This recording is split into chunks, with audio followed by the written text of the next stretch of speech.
2014 жылға дейін Жамбыл облысы Тараз қаласында бастауышта сабақ беріп келдім. Ол жердің балалары қазақ тілге бейімдеу. Мен ол жерде тіпті орыс балаларының қазақша сөйлегенде жақсы өзім таныс. Оларда еркін сөйлеу, ойын жүйелі айтуға бейімделген. Мен енді Астанаға көшіп келгеннен кейін менде қиындық.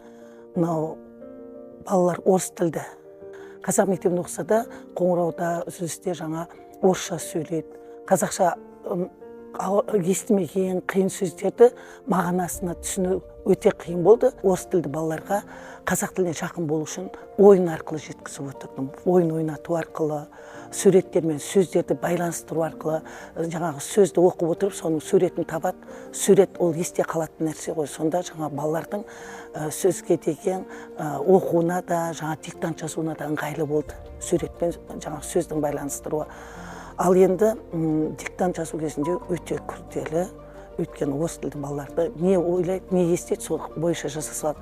Сондықтан мен диктанттың жаңа түрін ойлап таптым, өзім қима сөздер диктанты деп.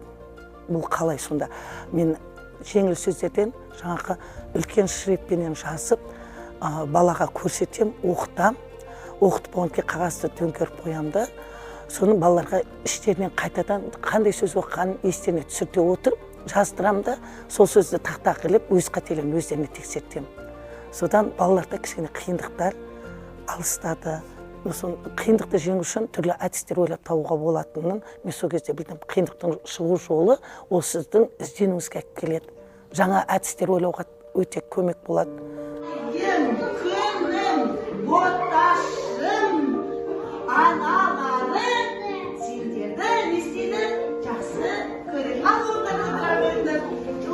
Сына келген кезде тағы бір әдісім бар, ол жол айрық дейді. Жол айрық, мына балалар жазып келе жатқанда жол аяқталғанда тасымал жасауда қиналады, сөзді буынға бөлуде қиналады. Сол кезде мен жаңағы ертегі сияқты ойластырып таптым. Оны жолда адасып жүрген жануарлар өзінің төлінен адасып қалады, төлі анасына адасып қалады. Сол кезде екі жол айрыққа анасы мен төлін қойып қоямын да, сөздерді өзі оқып отырып, буынға бөліп, жол айрыққа қояды. Сонда сөздің дұрыс буынға бөлінгені, дұрыс бөлінбегенін өзі анықтап, өз қателерін өздері түзеп отырады. Ол жерде қағазды жыртады, буынға бөліп, жырту арқылы жол айрыққа қояды да, қате болса қайтадан жаңағы қате кеткен буынды жыртып, дұрыстап қоюға үйренеді. Мен өзім сында балаларым таза қазақша сөйлейді, Қоңырауда да, жаңағы сабақтың үстінде де, тіпті басқа пәннен сабақ беретін мұғалімдердің өзі келіп таңғалады. Сыныбыңыз таза, ойын жеткізіп айтады деп, еркін сөйлейді. Тіпті балалардың кері байланысы баланың сөйлеуіне көп мүмкіндік береді. Кері байланысқа көп көңіл бөлу керек екенін білдім. Ерінбей, уақытпен санаспай жұмыс істейтін болса, кез келген адам еңбегі бағаланатынына көздер жетті. Еңбек еткеніне 29 жыл, 9 сыныптан аса бастауыш сыныптарын шығарды. Ең алғашқы еңбек еткен кезім менің 1996 жылы. Ол кезде жаңағы біз жолдамамен жұмысқа орналасамыз. Сол кезде мен ең алғашқы кезеңім өте қиын кезеңнен басталды.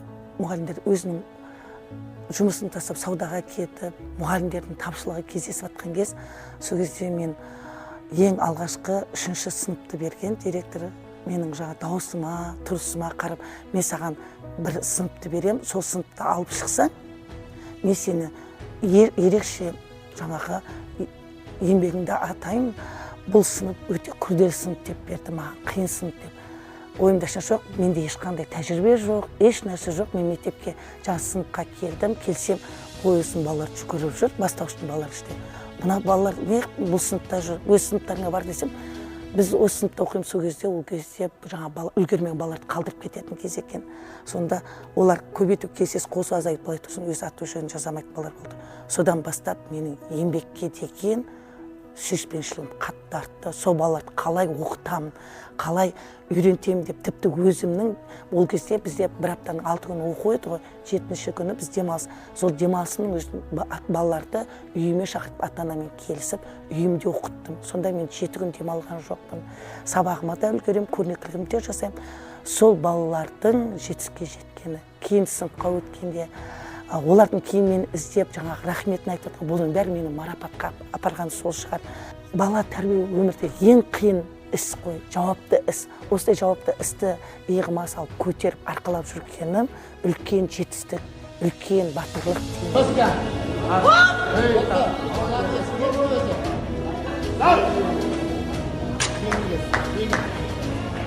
деймін. 2023 жылы 18 тамыз күні киімімді алып спорт залға бардым інімен. Бірақ әрине бірінші кезде мен жыладым, қиналдым. Бос крефт 20 килограммдық крефтті көтеру оңай емес. Содан жай жаттығудан бастадым.